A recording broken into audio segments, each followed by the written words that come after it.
ദൈവത്തിൻ്റെ അതിവിശുദ്ധനാമം വാഴ്ത്തപ്പെടുമാറാകട്ടെ.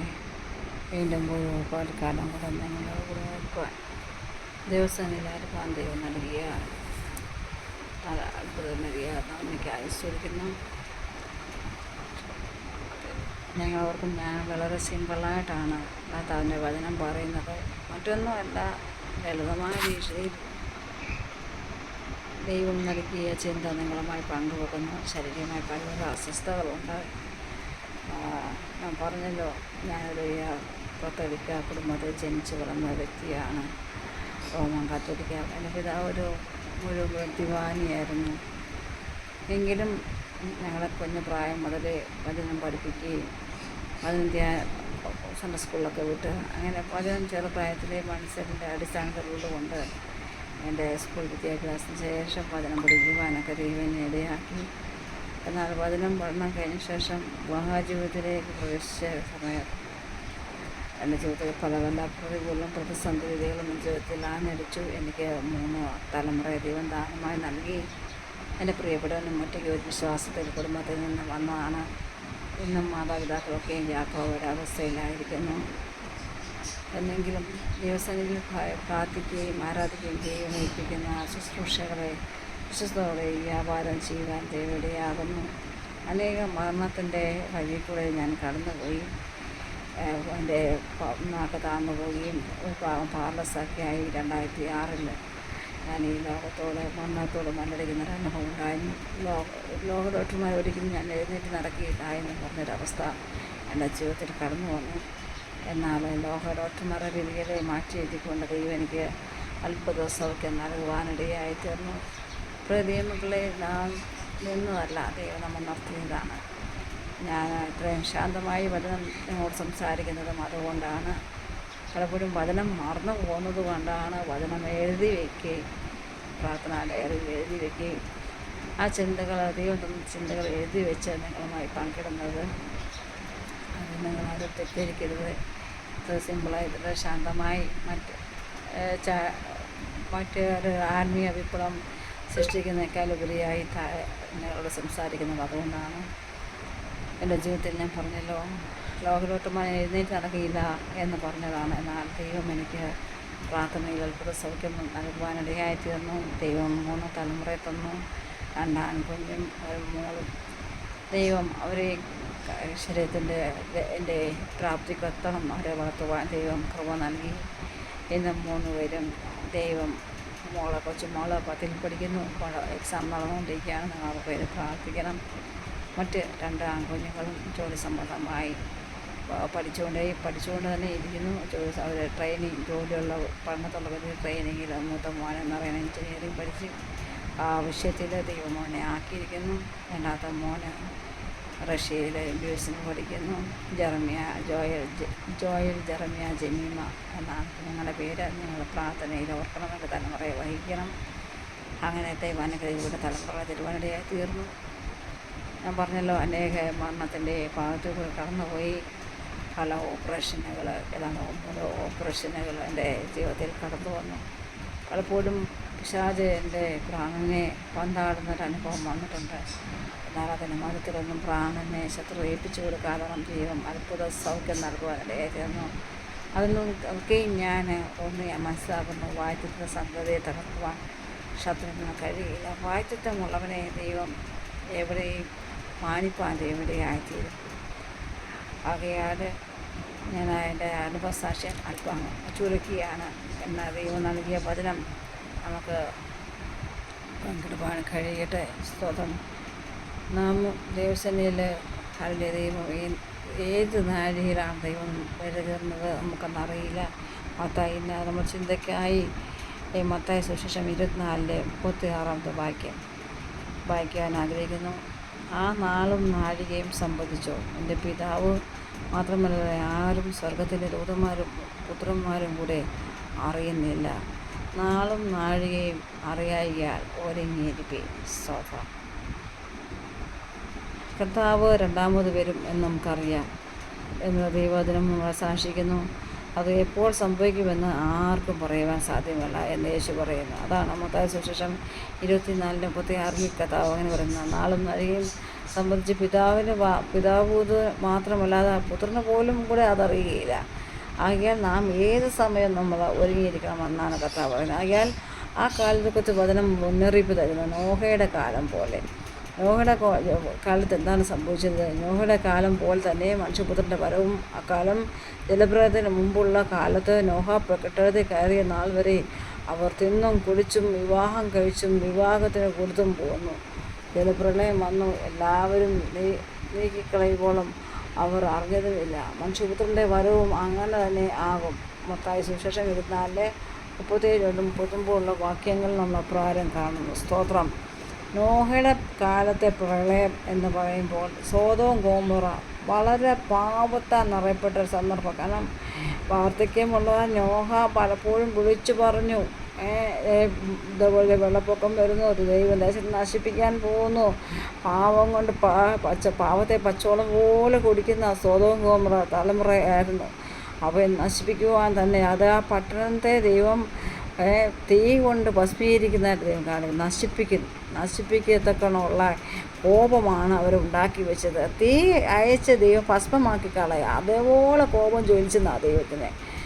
അപ്പോൾ 2 പത്രോസ് 2-ാം അധ്യായം 4-ാം അധ്യായം 8 വരെയുള്ള വാക്യങ്ങളിലൊക്കെയും നമുക്ക് കാണുവാൻ കഴിയുന്നു. നോഹയുടെ കാലം പോലെ സോദോം ഗോമോറ ഉണ്ടായ കാലം പോലെ ഒരു കാലം ലോകത്തിലുണ്ടാകുമ്പോൾ യേശുവിൻ്റെ 2-ാം വരവ് ഉണ്ടാവും. അന്നത്തെ കാലത്തെക്കുറിച്ച് നാം വിവേചിച്ചറിയുവേണ്ടതാണ്. ഇത് നോഹയുടെ കാലം പോലെ അല്ലോ ഇന്ന് നാം കാണുന്നത്. ഇന്നത്തെ നമ്മൾ ഈ 2025 2024 നമ്മൾ ദൈവമക്കളെ നോർത്ത് നോക്കി ഇന്ന് നാം മീഡിയകളിൽ കൂടെ കേൾക്കുന്ന ഓരോ വാർത്തകൾ, കൊലപാതകങ്ങൾ, കുഞ്ഞുങ്ങൾ മദ്യത്തിനും ഡ്രഗ്സിനും അടിമയായിട്ട് തലമുറകളെ മാതാപിതാക്കളെ വെട്ടി നുറുക്കുന്നു. ദൈവത്തിൻ്റെ വചനം നാം വായിക്കുമ്പോൾ നമ്മൾ ഭയമുള്ളവരാണ്. സോദോം ഗോമോറ എങ്ങനെയായിരുന്നു ദൈവം എങ്ങനെയാണ് നശിപ്പിച്ച് അതേപോലെയാണ് എന്നും ഈ 2025 കാലങ്ങൾ, ഈ നൂറ്റാണ്ടിൽ എന്നും ലോകത്തിൽ നടക്കുന്നത്. സ്വതം ഹല്ലേലൂയ. ഈ കാലത്തെക്കുറിച്ച് നാം വിവേചിച്ചിരുന്നു. ഇത് നോഹയുടെ കാലം പോലെയാണ്. ആ മനുഷ്യൻ ദൈവത്തെ മറന്ന് തിന്ന് കുടിച്ച് മതിമറന്ന ലൗകികതയിൽ ഒഴുകി ജീവിക്കുന്ന ഒരു കാലഘട്ടം. സത്യദൈവത്തെ മറന്ന് അന്യവിഗ്രഹങ്ങളെ ആരാധിക്കുന്ന കാലഘട്ടം. സോദോം ഗോമോറ പട്ടണങ്ങൾ ആകാശത്ത് നിന്ന് തീയും ഗന്ധവും ഇറക്കി യഹോവ ചാമ്പലാക്കി. കാരണം ആ കാലത്ത് ആണോടും പെണ്ണോടും ഇണയേർന്ന് ധാർമ്മിക മൂല്യങ്ങളെ മറന്ന് ലൈംഗികതയിൽ ഇടപെട്ട് വഷളായി നടന്ന ഒരു കാലഘട്ടമായിരുന്നു. ഇന്നത്തെ കാലഘട്ടം എങ്ങനെ സ്വർഗരീതിയിൽ നിയമാനുകൂലമായി നാം കാണുവാൻ കഴിയുന്നു. ഇന്ന് പത്രമാധ്യമങ്ങളിലൊക്കെ നാം കാണുന്ന വാർത്തകൾ, ആ കൊടും ക്രൂരതകൾ നമുക്ക് മനസ്സിലാക്കാൻ കഴിയും. ഇന്ന് നമ്മൾ മീഡിയകൾ ഫേസ്ബുക്ക് തുറന്നാലും മറ്റ് യൂട്യൂബ് മറ്റ് ഏത് പത്രങ്ങൾ ഏത് മാധ്യമം നോക്കിയാലും ഇന്ന് നമ്മൾ കാണുന്നത് സെയിം. ഈ ദൈവത്തിൻ്റെ വരവ് ഏറ്റവും ആസന്നമായെന്ന് നമ്മളെ കാണിക്കുന്നു. ഈ വാർത്തകൾ കൊടും ക്രൂരതകളും ഈ കാലഘട്ടത്തെയും കാണുമ്പോൾ പൗലോസ് അപ്പോസ്തലൻ മുന്നറിയിപ്പ് തരുന്നു. അന്ത്യകാല ദുർഘട സമയങ്ങൾ വരുമെന്നറിയുക. മനുഷ്യർ സ്വവർഗ സ്നേഹികളും ദിവ്യാഗ്രഹികളും വമ്പ് പറയുന്നവരും അഹങ്കാരികളും ദുഷ്ടകന്മാരും അമ്മയപ്പന്മാരെ അനുസരിക്കാത്തവരും നന്ദി കെട്ടവരും അശുദ്ധരും വാത്സല്യമില്ലാത്തവരും ഇണങ്ങാത്തവരും ഏഷണിക്കാരും അജേന്ദ്രിയന്മാരും ഉഗ്രവന്മാരും സൽഗുണദോഷികളും ദിവ്യാഗ്രഹികളും ധാർഷ്ട്യക്കാരും നിഖിലകളുമായി ദൈവപ്രിയമില്ലാതെ ഭോഗപ്രിയരാക്കി ഭക്തിയുടെ വേഷം ധരിച്ച് അതിന് ശക്തിയെ ത്യജിച്ചവരും ആയിത്തീരുമെന്ന് 2 തീമോഥെയോസ് 3:1-5 വരെയുള്ള വാക്യം 2 തീമോഥെയോസ് 3:1-5 വരെയുള്ള വാക്യങ്ങൾ നമുക്ക് കാണുവാൻ കഴിയുന്നു. എന്ത് കറക്റ്റായിട്ടാണ് പൗലോസ് പറഞ്ഞിരിക്കുന്നത് അല്ലേ? ഇന്നത്തെ കാലഘട്ടം നമുക്കൊന്ന് നോക്കിയത് മക്കളെ, ആ സെയിം അവസ്ഥ തന്നെയാണ് ഇന്ന് നടക്കുന്നത് അല്ലേ? മാതാപിതാക്കളെ അനുസരിക്കുന്നില്ല, മാതാപിതാക്കളെ കൊല്ലുക, സ്വന്തം രക്തത്തെ നശിപ്പിച്ചിട്ട് നിർമൂലമാക്കുക. ഇന്നും ആ നോഹയുടെ സെയിം കാലഘട്ടത്തിലേക്ക് നമ്മളായിരിക്കുകയാണ്. ഇന്നത്തെ മറ്റൊരു അവസ്ഥ നമ്മൾ വചനമായിട്ട് വെച്ച് നോക്കുമ്പോൾ കാണുന്നത് ഇന്നത്തെ കാലഘട്ടം യുദ്ധങ്ങളും യുദ്ധശ്രുതികളെയും കുറിച്ച് നമ്മൾ കേൾക്കുന്ന കാലഘട്ടം. ഇപ്പോൾ നമ്മൾ കഴിഞ്ഞ വർഷം നമ്മൾ കേട്ടു, ഇസ്രായേൽ ഹമാസ് യുദ്ധത്തിൽ ജീവൻ പൊഴിഞ്ഞവരുടെ എണ്ണം 47,000 എന്ന് നമ്മൾ വായിച്ചു. പക്ഷെ അതൊന്നും അല്ല, അതിൽ കവിഞ്ഞും ഉണ്ട്. ഹല്ലേലൂയ, സ്തോത്രം. ഭൂകമ്പങ്ങൾ എവിടെയൊക്കെ? അമേരിക്കയിൽ, കാലിഫോർണിയയിൽ, ലോസ് ആഞ്ചലസിൽ, ശതകോടീശ്വരന്മാർ നീങ്ങി പറക്കുന്ന അത്യാഡംബരമായ കൊട്ടാരങ്ങളും കാറുകളും നശിപ്പിച്ചു. ആധുനിക സാങ്കേതിക വിദ്യകളും ഒന്നും ചെയ്യുവാൻ സാധ്യമല്ലായിരുന്ന ഒരവസ്ഥ. വീശടിക്കുന്ന ഉഷ്ണക്കാറ്റ്, കാട്ടുതീ, അനിയന്ത്രിതമായി പടർന്ന വൻ രാജ്യങ്ങളെ നശിപ്പിച്ചതായ അവസ്ഥകൾ, ദേവാലയങ്ങൾ അഴിഞ്ഞാട്ടങ്ങളുടെ വിരുന്നും ശാലകളായി മാറുന്നു. പൗലോസ് അപ്പോസ്തലൻ പറഞ്ഞതുപോലെ അന്തിമ കാലഘട്ടത്തിൽ ദുർഘട നിർമ്മിഷങ്ങൾ വരുമെന്ന് നാം അറിയണം. ഇന്ന് സ്നേഹമെന്ന വികാരം ആരിലുമില്ല. അമ്മയപ്പന്മാരെ അനുസരിക്കാത്ത ഒരു തലമുറ വളർന്നു വരുന്നു. സ്വോത്രം. പ്രിയ മക്കളെ, യേശുവിൻ്റെ രണ്ടാം വരവിൻ്റെ കാലങ്ങൾ നമ്മൾ അറിയിച്ച് കഴിഞ്ഞിരിക്കുക. കർത്താപ്പച്ചൻ പടിപാതിക്കില്ല. നൊടിക്കുടിയിൽ നമുക്കത് സംഭവിക്കും. കർത്താപ്പച്ചൻ വരാത്തത് എന്തെന്ന് നാം ചിന്തിക്കറിയരുത്. ദൈവത്തിൻ്റെ യേശുവിൻ്റെ രണ്ടാം വരവിൻ്റെ കാലഘട്ടങ്ങളെ വിവരങ്ങളെ വിളിച്ചറിഞ്ഞിരിക്കുകയാണ്. ഇനി നമ്മൾ കർത്താവ് വരാത്തത് എന്തെന്ന് ചോദിക്കരുത്. കാരണം കർത്താപ്പച്ചൻ്റെ വരവ് ആസന്നമായിരിക്കുകയാണ്. 2 പത്രോസ് 3:9 ഇപ്രകാരം കർത്താവിൻ്റെ വചനം പറയുന്നു: ചിലർ താമസമെന്ന് വിചാരിക്കുന്നത് പോലെ കർത്താവ് തൻ്റെ വാഗ്ദത്തം നിവർത്തിപ്പാൻ താമസിക്കുന്നില്ല. ആരും നശിച്ചു പോകാതെ എല്ലാവരും മാനസാന്തരപ്പെടുവാൻ അവൻ ഇച്ഛിച്ചു. നിങ്ങളോട് ദീർഘക്ഷമ കാണിക്കുന്നതേ ഉള്ളൂ. അതുകൊണ്ട് കർത്താവ് എന്താണ് വരാത്തത് എന്ന് നമ്മൾ ചിന്തിക്കില്ല. കുറച്ച് പേരും കൂടെ ആ ദൈവത്തിൻ്റെ സന്നിധിയിലേക്ക് ചേർക്കപ്പെടാൻ കർത്താവിൻ്റെ വരവ് താമസിക്കുന്നതിൻ്റെ മെയിൻ കാരണം കർത്താവിൻ്റെ മഹാദയ മാത്രമാണ്. ഒരാത്മാവെങ്കിലും രക്ഷപ്പെടണമെന്ന് കർത്താവിൻ്റെ മോഹമാണ്. എല്ലാവരും മാനസാന്തരപ്പെടുവാൻ എല്ലാ രാജ്യം, എല്ലാ ദേശവും, എല്ലാ ജനവും, എല്ലാ പാപികളും കർത്താവിൽ വിടുവിക്കപ്പെടണമെന്ന് കർത്താവ് ആഗ്രഹിക്കുന്നു. കർത്താവിൻ്റെ ആ ദിവസം പാപികൾക്ക് ഭയാനകമായ ഒരു ദിവസമാണ്. സ്തോത്രം. 2 പത്രോസ് 3:10 ഇപ്രകാരം പറയുന്നു: കർത്താവിൻ്റെ ദിവസമോ കള്ളനെ പോലെ വരും. അന്ന് ആകാശവും കൊടുമുഴക്കത്തെ പോലെ ഒഴിഞ്ഞു പോകും. മൂലപദാർത്ഥങ്ങൾ കത്തി അഴിഞ്ഞും ഭൂമി അതിലുള്ള പ്രാണികളും വെന്തു പോവുകയും ചെയ്യും. സ്തോത്രം. നാം ദൈവത്തിൻ്റെ വാഗ്ദത്തം ചെയ്തിരിക്കുന്ന പുതിയ ആകാശവും പുതിയ ഭൂമിക്കായി വിശുദ്ധിയോടെ ഒരുങ്ങി കാത്തിരിക്കാം. കർത്താവ് വീണ്ടും അവസാനമായി ഇപ്രകാരം പറയുന്നു. യേശു പറയുന്നൊരു വാക്കുണ്ട്. മത്തായി 24:44 ഇപ്രകാരം പറയുന്നു: അങ്ങനെ നിങ്ങൾ നനയ്ക്കാത്ത നാഴികയിൽ മനുഷ്യപുത്രൻ വരുന്നത് കൊണ്ട് നിങ്ങൾ ഒരുങ്ങിയിരിക്കുകയും. സ്തോത്രം. ആകയാൽ ഈ ദിവസങ്ങൾ വാട്ടവും മാലിന്യവും മേക്കാത്ത ഒരു വിശുദ്ധ കന്യകയായി നാം കാണുന്നുണ്ട്. 5 കന്യകമാരിൽ കയ്യിൽ എണ്ണയുണ്ടായിരുന്നു, 5 പേരില്ലായിരുന്നു.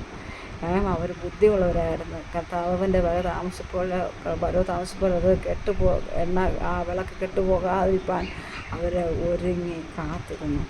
ആകയാൽ നമ്മൾ ആ ബുദ്ധിയുള്ള കന്യകയെ പോലെ കർത്താവിൻ്റെ വരവ് ഏത് സമയവും ആകയാൽ നമുക്ക് ഒരുങ്ങി കാത്തിരിക്കാം. കർത്താവിൻ്റെ വരവിന് നമുക്ക് ഒരുങ്ങാം, കണ്ണുകളടയ്ക്കാം, പ്രാർത്ഥിക്കാം. സ്വർഗീയ പിതാവേ, അപ്പോൾ ഇത് അന്ത്യകാലമാണെന്ന് ഞങ്ങൾ അറിയുന്നു. കർത്താവേ, നിൻ്റെ വചനം പറഞ്ഞതുപോലെ കർത്താവേ, ആ നോഹയുടെ കാലഘട്ടം പോലെ, സൊദോം ഗോമോറ പോലെ ഇന്ന് ലോകമായിരിക്കുകയാണ്, ജനമായിരിക്കുകയാണ്, തലമുറകളായിരിക്കുകയാണ്. തലമുറകൾ അനുസരണം കേട്ട് കർത്താവേ, പ്രാർത്ഥനയ്ക്ക് പോകാതെ, ആരാധനയ്ക്ക് പോകാതെ, വഴി പിഴച്ച് മദ്യത്തിനും മയക്കുമരുന്നിനും അടിമയായിരിക്കുമ്പോൾ, ലോകം വിളിച്ച് പലതും കാണിക്കുമ്പോൾ കർത്താവേ, നിൻ്റെ വരവ് ആസന്നമായിരിക്കും ഞങ്ങൾ അറിയുന്നു. ഈ യുദ്ധശ്രുതികളും കേൾക്കുമ്പോൾ കർത്താവേ, ഞങ്ങൾ തന്നെ ഒരുക്കി ഞങ്ങൾ കാത്തിരിക്കുന്നു. വിശുദ്ധിയോടെ വാട്ടവും മാലിന്യവും വെക്കാത്ത ഒരു വിശുദ്ധ കന്യയായി തീരുവാൻ ഞങ്ങളെ തന്നെ ബുദ്ധിപൂർവ്വം ഒരുക്കുന്നു കർത്താവേ. അതിനായി ഞങ്ങളെ ദിവസങ്ങളിൽ ഒരുക്കണമേ, സഹായിക്കണമേ. ഞങ്ങളെ തന്നെ കഴുകി, ഞങ്ങൾ തന്നെ ശുദ്ധീകരിച്ച് കർത്താവേ ജീവിപ്പാൻ ഞങ്ങളെ സഹായിക്കണം. നിൻ്റെ കൃപ ഞങ്ങൾ മേൽ പകരണം. ഒരുക്കി കാത്തിരിപ്പാൻ ഞങ്ങളെ സഹായിക്കണം. അങ്ങയുടെ വരവിൽ ഞങ്ങൾ എടുക്കപ്പെടുവാൻ സഹായിക്കണം. യേശുവിൻ നാമത്തിൽ തന്നെ. ആമേൻ. God bless U.